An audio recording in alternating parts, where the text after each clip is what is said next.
Assalamualaikum warahmatullahi wabarakatuh. Waalaikumsalam warahmatullahi wabarakatuh. Sebelum kita mulai, marilah sama-sama kita membaca bismillah. Bismillahirrahmanirrahim. Terima kasih kepada panitia telah memfasilitasi kami untuk orientasi kader penyakit tidak populer di Puskesmas Pondok Ujung. Perkenalkan, nama saya Ibu Nurlina bersama rekan saya Ibu Sofi, bersama rekan saya Ibu Dr. Mulki yang akan memberikan materi pada acara orientasi kader penyakit tidak menular pada hari ini. Apa kabar ibu-ibu? Selamat pagi Ibu. Ya, sebelum mulai acara hari ini kita pegangan dulu ya. Ya. Kalau saya bilang selamat pagi, ibunya jawab pagi gitu ya Bu ya? Ya. Oke, selamat pagi. Pagi. Lagi Bu, selamat pagi. Pagi. Oke. Ya, di sini ibu-ibu dari mana nih? Ibu siapa ya? Kenalin dulu namanya. Perkenalkan dulu, nama saya Ibu Lina. Oh, Ibu Lina. Ya, ada kader Posyandu Bungalar Bu. RW 1 ya Bu. RW 1. Oke, udah berapa lama ibu jadi kader? Alhamdulillah udah 10 tahun Bu. Oh, Masya Allah, oke. Nah, pada hari ini kita akan melakukan orientasi pada Posyandu dengan 3 materi. Yang pertama, pengukuran faktor risiko PTM menggunakan tingkat perut. Yang kedua, pemeriksaan faktor risiko menggunakan tekanan darah. Dan yang ketiga adalah menggunakan aplikasi asik ya ibu-ibu. Ya Bu. Ya, seperti yang tadi telah disampaikan oleh Sofi, bahwa materi pertama adalah pengukuran lingkar perut. Nah, harapannya nanti ibu-ibu kader di sini mampu melakukan pemeriksaan lingkar perut dengan benar. Dengan gimana nih? Pertama, ibu-ibu kader tahu cara mempersiapkan alatnya bagaimana. Alat-alatnya tuh apa aja, ibu-ibu kader tahu. Terus yang kedua, cara memeriksanya gimana, cara mengukurnya. Yang benar tuh kayak apa? Takutnya kalau misalnya salah, nanti hasilnya bisa keliru. Nah, yang ketiga, ibu-ibu kader biar tahu kalau hasil pengukurannya bagus, yang kayak gimana, yang jelek, yang seperti apa. Gitu. Materi kita yang kedua yaitu pemeriksaan tekanan darah. Untuk apa sih? Untuk mendeteksi dini adanya hipertensi. Gitu. Nanti kita biar tahu nih siapa yang harus diukur tekanan darahnya. Lalu bagaimana caranya, alat-alatnya apa saja. Lalu interpretasi hasilnya bagaimana. Ketiga yaitu adalah kita belajar sama-sama tentang ASIK. Nah, ibu-ibu di sini sudah pada tahu belum tentang ASIK? Nah, ASIK itu kita itu nanti sama-sama belajar. ASIK itu apa? Konsepnya apa, yang dicatat apa, alat-alatnya juga yang diperlukan dalam penginputan ASIK itu apa saja. Kita nanti sama-sama belajar ya. Ya, ibu-ibu, yang pertama kita melakukan pengukuran lingkar perut. Nah, di sini ibu-ibu tahu nggak nih? Sudah pernah melakukan pengukuran lingkar perut belum Bu? Belum Bu, perut biasanya mau bikin baju Bu. Oh, belum ya. Nah, itu biasanya pakai alatnya apa tuh, tahu nggak Bu? Biasanya pakai meter panjang Bu. Iya betul. Nah, pengukuran lingkar perut itu pakai meteran ya Bu ya. Oke. Ya, selanjutnya. Nah, di sini pengukuran faktor risiko PTM. Pengukuran lingkar perut itu untuk mendeteksi adanya obesitas sentral atau tidak ya ibu-ibu ya. Baik, langkah pertama yaitu kita menjelaskan dulu kepada peserta, meminta izin bahwa kita akan melakukan pengukuran lingkar perut kepada peserta. Kemudian kita juga meminta peserta untuk berdiri tegak dan juga rileks, jangan menahan nafas atau menundukkan perut terlalu besar gitu ya. Kemudian kita cari titik yang paling atas, yaitu di paling bawah tulang rusuk. Kita raba dan kita tandai. Yang kedua adalah kita mencari titik bawah, yaitu ujung tulang pangkal, tulang panggul. Kemudian kita cari titik tengah antara batas atas dan batas bawah. Lalu setelah itu kita lingkari meteran dan kemudian kita catat hasilnya. Ya, berikut hasil dari pengukuran lingkar perut. Untuk laki-laki batasnya adalah 90 cm. Nah, dikatakan obesitas sentral apabila lingkar perutnya lebih dari 90 cm. Untuk yang perempuan itu batasnya adalah 80 cm. Dikatakan obesitas sentral apabila lingkar perutnya di atas 80 cm. Ya, seperti itu.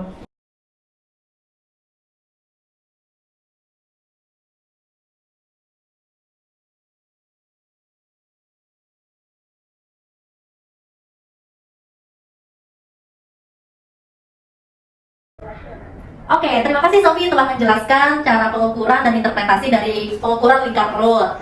Nah, setelah tadi Sofi jelaskan, adakah yang ingin ditanyakan? Mungkin ada yang belum jelas gitu, silakan. Saya Bu, mau nanya Bu. Silakan. Namanya dulu siapa? Kita biar lebih akrab gitu kan? Ya Bu, jadi saya itu nama saya Enda, saya perwakilan dari Posbindu RW 3. Oke Bu Enda, silakan. Ada yang ingin ditanyakan? Nah kan tadi tuh diukurnya lingkar perut ya Bu ya. Kalau misalkan pasiennya kan pasti pakai baju tuh Bu pas datang ke Posbindu, itu bajunya harus dilepas dulu atau gitu aja? Terima kasih Bu Enda atas pertanyaannya. Izin menjawab ya. Jadi pengukuran lingkar perut itu kalau misalnya orangnya pakai baju, silakan langsung diukur langsung boleh. Tapi kalau misalnya ternyata orang tersebut lagi pakai jaket, gitu ya. Dia berlapis-lapis bajunya. Tolong jaketnya dilepas dulu, pakai baju yang bagian dalam saja gitu. Ada yang lagi? Ada yang ingin tanyakan lagi? Cukup ya? Oke. Karena tidak ada yang ingin bertanya lagi, kita coba simulasi yuk. Ya, kita role play ya. Pembagian kelompoknya gimana nih enaknya? Bagi dua aja, Bu. Gimana bagi duanya? Yang depan sama yang depan dan Oke, kita bagi dua ya. Depan sama belakang. Yuk, siap-siap dulu. Ini ada alatnya nih. Maaf Bu, sebelum pengukuran karena Ibu pakai jaket boleh dilepas dulu. Ya, saya mulai ya Bu.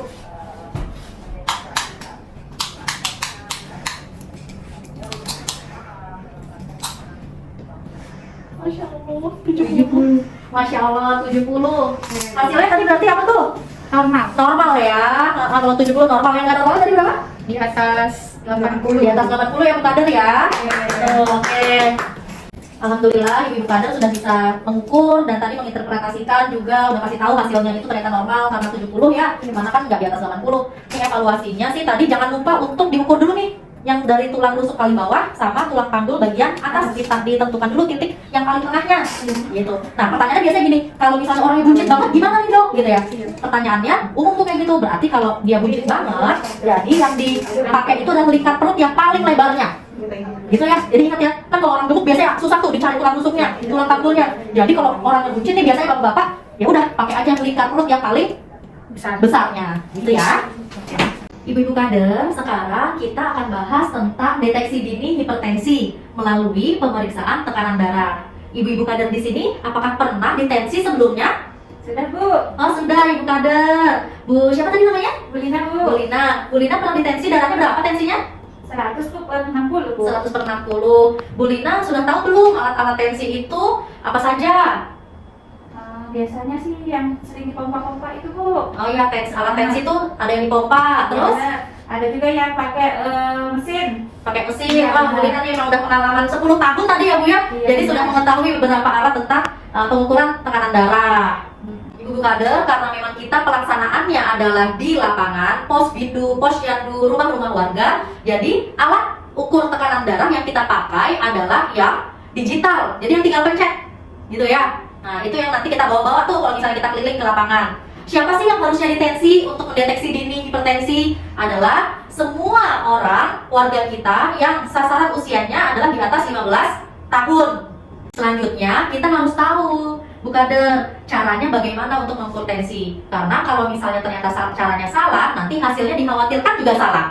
Jadi pertama nih, pasiennya disuruh duduk yang tenang di kursi sejajar dengan meja, tangannya ditaruh. Jadi pasiennya itu ketika kita datang, kita sapa dulu pasiennya, kita jelaskan dulu kita maksudnya apa, tujuannya pengukuran tekanan darah itu untuk apa, kita sampaikan gitu. Lalu kita persilahkan untuk duduk.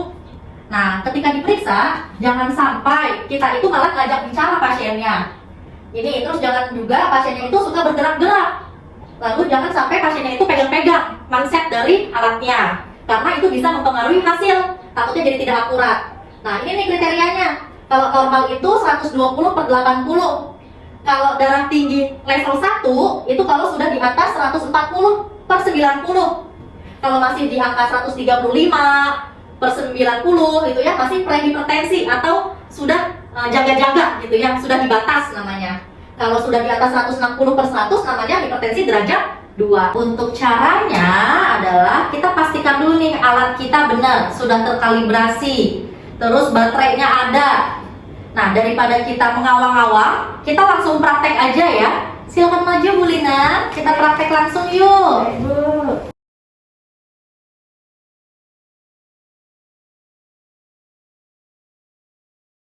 Nah setelah penjelasan tadi Ibu kader, apakah ada yang ingin ditanyakan?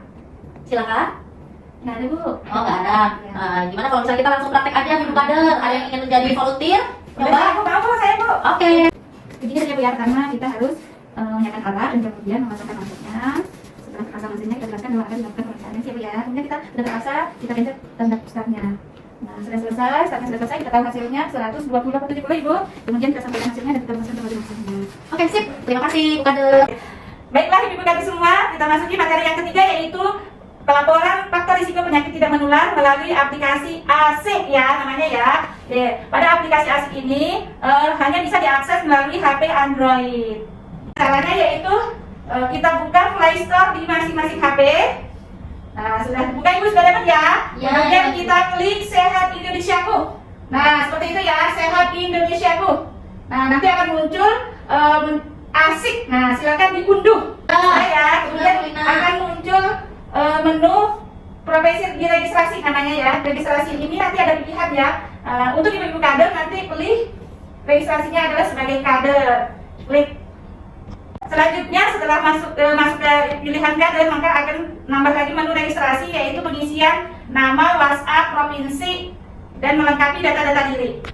Setelah selesai kemudian simpan, maka di situ akan terbaca bahwa registrasi Anda berhasil.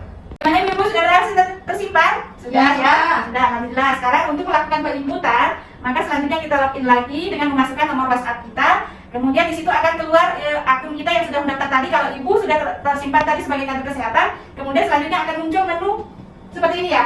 Nah, ada 4 menu ya di sini ya. Ya Bu. Oke. Nanti kita pilih karena ini PTM maka kita pilih screening PTM. Nah, kita buka, klik screening PTM. Selanjutnya yaitu muncul tanggal penginputan data. Pilih tanggalnya, bisa di situ dipilih. Ya, kemudian memasukkan puskesmas, data puskesmas mana yang akan kita masukkan. Kalau kita memilih adalah puskesmas Pondok Pucung. Ya, kemudian kita selanjutnya memulai aktivitas. Pastikan nomor NIK-nya sudah benar. Kemudian sudah diklik NIK, maka di searching NIK-nya. Setelah di searching NIK-nya, jika benar maka dia akan otomatis datanya keluar semuanya, sudah terisi. Ya, sudah terisi semuanya. Nah, setelah terisi semuanya maka data hasil pemeriksaan deteksi dini yang dilakukan tadi kita memasukkan di sini ya. Kita tinggal klik pilihannya, kita tidak mengetik, kita memilih pilihan sesuai dengan hasil pemeriksaan deteksi dini ya. Kemudian jangan lupa dari semuanya setelah diisi, jangan lupa adalah diagnosa hasil pemeriksaan. Nah, jika ini tidak terinput data hasil diagnosanya, nanti tidak terbaca oleh dashboard.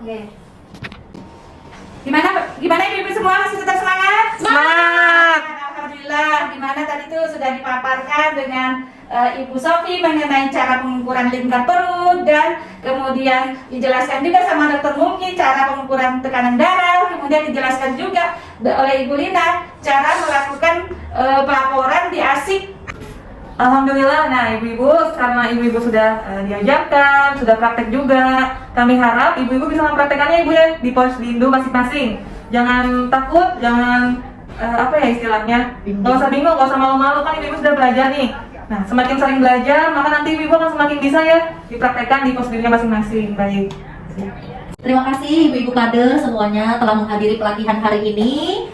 Kita apresiasi setinggi-tingginya atas pertama, ibu-ibu kader sudah peduli dengan masyarakat. Yang kedua, ibu-ibu kader ini semuanya mau terus belajar, mau mengumpulkan pahala terus-menerus ya insya Allah ya ibu kader ya. Untuk bidang kesehatan kita berpartisipasi terus gitu, biar sekitar kita pada sehat. Terima kasih ibu-ibu kader semuanya.